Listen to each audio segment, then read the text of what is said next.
제목이 좋아서 읽는 책. 안녕하세요. 필름포럼 대표 성현 목사입니다. 제목이 좋아서 읽는 책은 국민일보 i12가 만드는 책 소개 팟캐스트입니다. 매주 한 권의 신간서적을 소개해드리고 있는데요. 기독교 신앙의 눈으로 다양한 분야의 책을 소개해드리고요. 그것을 통해서 일상과 신앙의 다리를 놓아드리는 그런 노력을 하고 있는 프로그램입니다. 이 시간을 통해서 여러분의 삶과 신앙의 지평이 넓어지고 깊어지시기를 기대하면서 오늘도 시작하도록 하겠습니다.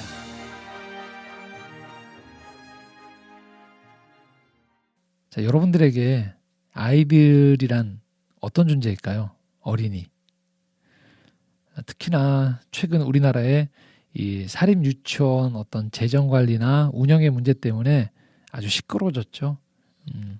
자, 이런 때 교육의 본질을 되짚어보는 책 한 권을 여러분과 함께 나누고자 합니다.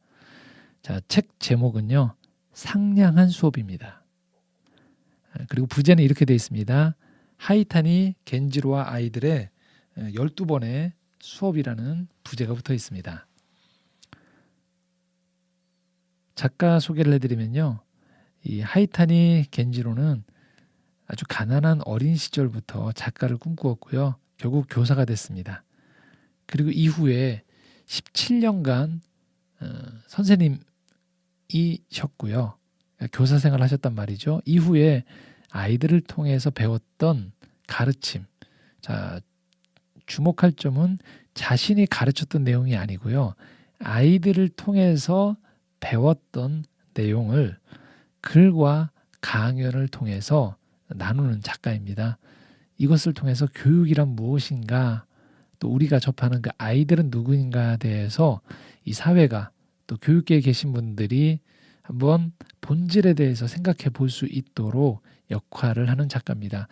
우리나라 작가 중에서는 이미 작고하신 권정생 선생님과 상당히 흡사하다고 할 수 있을 것 같아요. 우리들의 하느님이란 책을 쓰셨던 그 강아지똥 같은 책을 쓰셨던 권정생 선생님과 상당히 흡사한 작가라고 생각하시면 될 것 같고요. 1974년에 나는 선생님이 좋아요라는 책을 발표하셨는데요. 이 책이 잘 알려지면서 전 세계적으로 수백만 명의 독자들에게 사랑을 받으셨다고 해요. 그리고 우리나라에서도 이분이 2004년에 오셔서 강연도 하셨고요. 작가의 마지막 생활은 오키나와에 있는 아주 작은 섬 토카시키에서 사시면서 이제 마지막 생활을 보내셨고요. 농사를 지으면서 2006년에 이 세상을 떠나셨습니다. 그리고 이 책의 마지막 부분에는요, 그때 2004년에 우리나라에 오셔서 하셨던 강연의 전문이 그대로 실려 있어서 생생한 이 저자의 육성이 우리가 접할 수 있는 그런 알찬 내용도 실려 있습니다. 그리고 인터넷 찾아보시면 그때 이 강연 내용도 있어서 아마 이 하이타니 겐지로의 직접 육성도 여러분 들어보실 수 있을 것 같습니다.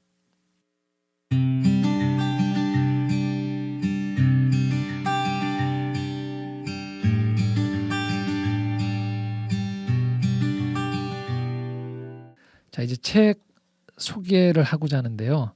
이 책 상냥한 수업에서는요, 아이들이란 존재에 대해서 우리가 그저 어른이 되기 전 단계의 그 미숙한 상태로만 보던 것과는 다르게 아이들은 아이들 나름의 세계가 있다라는 것들을 보게 만듭니다.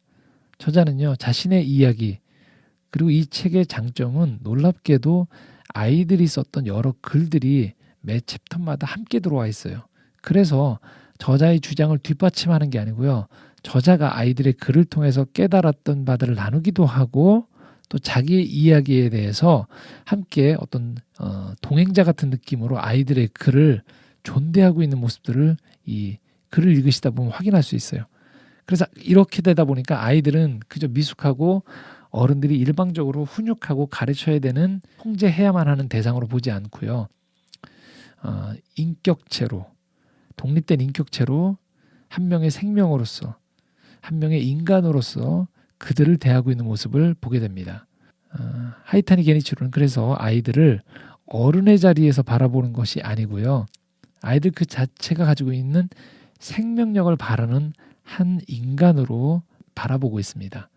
그리고 그렇게 바라보는 시선으로 인해서 아주 놀라운 통찰력들이 이 책의 곳곳에 숨겨져 있습니다. 자, 이 책의 목차를 보시면요, 훨씬 더 책의 내용이 어떤지를 잘 아실 수 있을 것 같아요. 이렇게 말합니다. 아이들의 가능성은 잴 수 없다. 아이들의 상냥함, 천천히 가고 싶은 아이들, 어린이라는 작은 거인, 엄격한 것은 상냥한 것, 소중한 생명들 속에서. 마지막 강연엔 사람의 마음이 없는 교육은 아이들 속으로 들어갈 수 없다 같은 이런 목차들이 있고요. 각각의 그 책 내용을 살펴보시면 그렇게 하이타니 겐지로가 바라보는 아이들의 그 시선에 존중이 묻어있는 여러 글들이 어른인 우리로 하여금 우리가 보지 못했었던 생명이 가지고 있는 힘, 또 그런 지혜들을 배울 수 있게 해줍니다. 몇 곡지마다 아이들의 동시도 함께 실려 있고요. 그래서 이 책을 읽다 보면 하이타니 겐지로가 단순히 주장을 하고 있는 것이 아니고 그가 작가로서도 아이들에 대한 존중을 실천하고 있다는 것을 알 수 있게 해줍니다. 그래서 이 하이타니 겐지로의 이 책 상냥한 수업을 읽다 보면 어느새 무장해제가 되는 자기 자신을 발견하게 돼요. 그리고 아이들을 바라보는 눈, 교육에 대한 눈이 맑아지고 밝아지는 경험을 하게 된다라는 것들을 말씀드리고 싶습니다.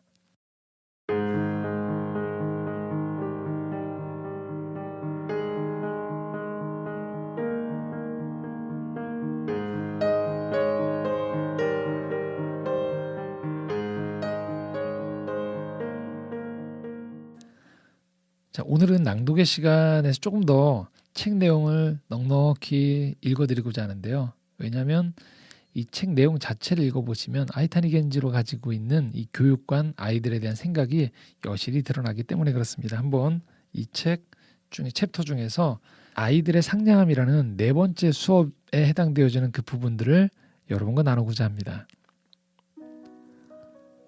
어른과 아이의 차이는 죽음에 대한 의식의 차이라고 하는 사람이 있습니다. 예를 들어 나 같은 사람은 그리 멀지 않은 미래에 이 세상을 떠날 것이다. 떠날 수밖에 없다고 강하게 의식하고 있습니다. 언제나 죽음을 의식하고 있고 그것이 지금의 삶을 어느 정도 통제하기도 합니다. 유아들이 또는 그보다 조금 더 윗돌의 아이들도 마찬가지지만 공원에서 노는 모습을 보십시오. 아마 아이들은 자기가 언젠가 죽을 거라는 생각 따위 결코 하지 않을 것입니다.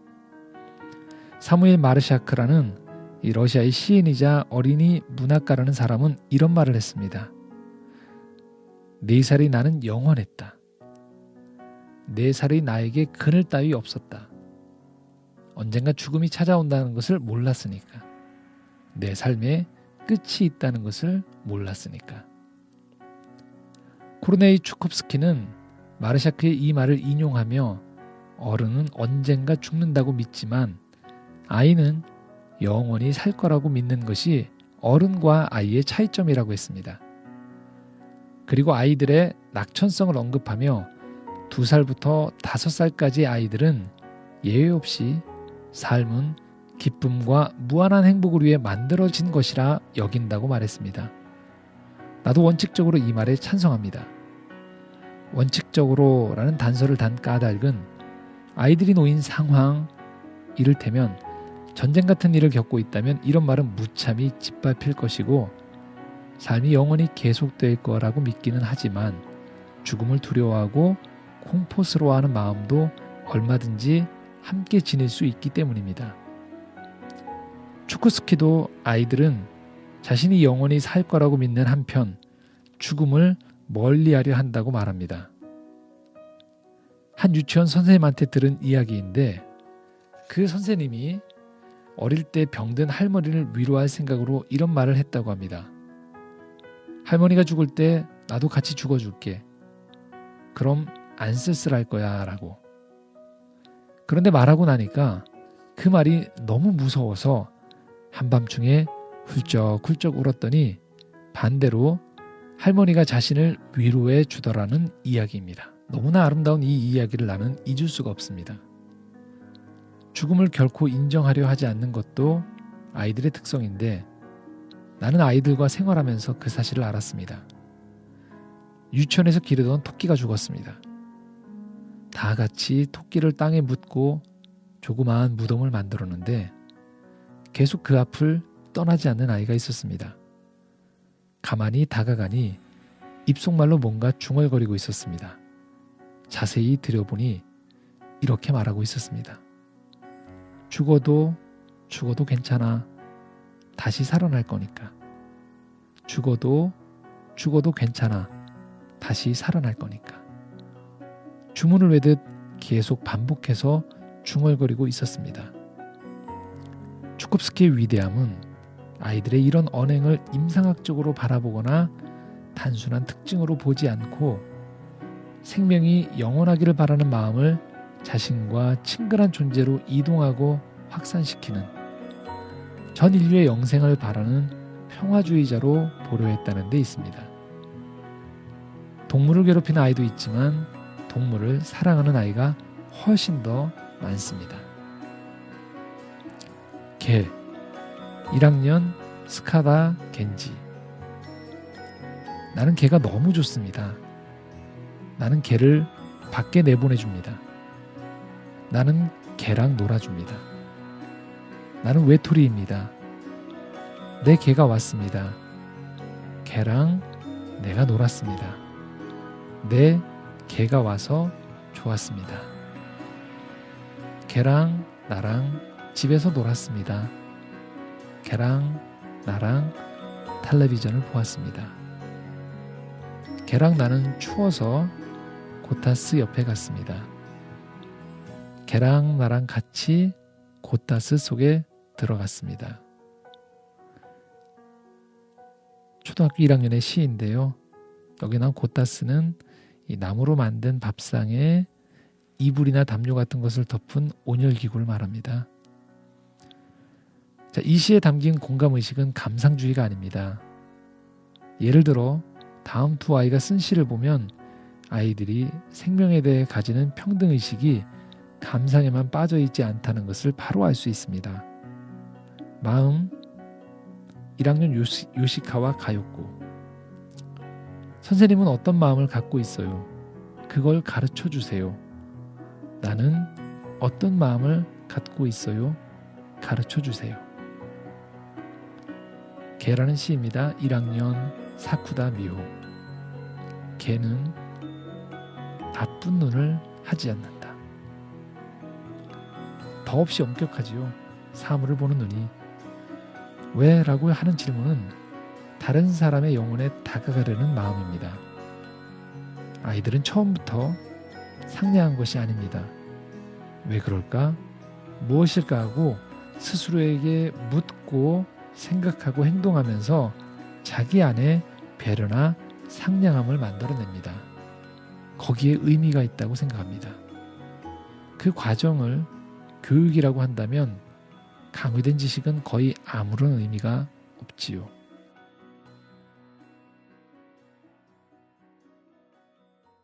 자, 어떠십니까, 여러분? 한편으로는 이 저자가 말하는 하이타니 겐지로가 말하는 아이들에 대한 눈높이가 어른이 오랜 시간을 들여서 봐야 되는 통찰들에 대해서 우리 직관적으로 아이들이 보고 있다라는 것들을 우리가 알 수 있는데요. 우리가 알고 있는 성경에도 이런 내용들을 확인할 수 있는 좋은 사례가 있습니다. 바로 오병이의 기적, 여러분 잘 아시는 내용인데요. 요한복음 6장 9절에 보면 이런 말씀이 있습니다. 여긴 한 아이가 있어 보리떡 5개와 물고기 2마리를 가지고 있나이다.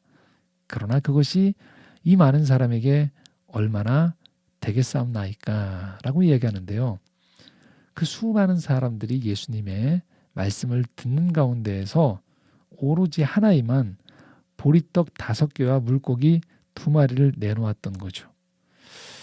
만약에 우리가 그 시간대로 다시 되돌아가서 그때 그 들판에서 예수님 말씀을 들었던 사람들을 살펴보면 정말로 그 수많은 수천 명의 사람들 안에 아이만, 이 한 아이만 보리떡 5개 그리고 물고기를 가지고 있었을까요?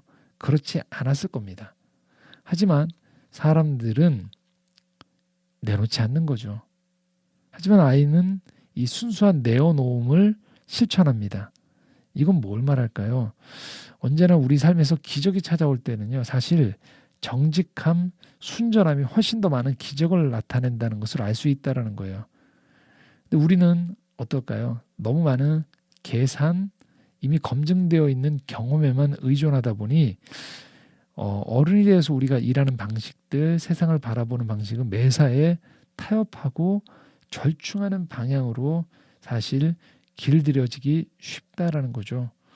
저는 하이타니 겐지로의 이 책을 다시 한번 읽어보면서 진짜 우리 교육이 아이들로 하여금 그들이 가지고 있을 수 있는 무한한 가능성, 그들이 가지고 있는 이 맑음들을 보존해주고 더 강화시켜주는 방식이 아니고 도리어 우리가 세상을 살아가는 방식에 있어서의 어른들이 잘못 주입되어 왔던 습관, 그들이 가지고 있는 이 타협하는 마음을 우리 전수해주는 과정으로 혹시 우리가 변질되는 것은 아닌가 생각해 보게 되었습니다.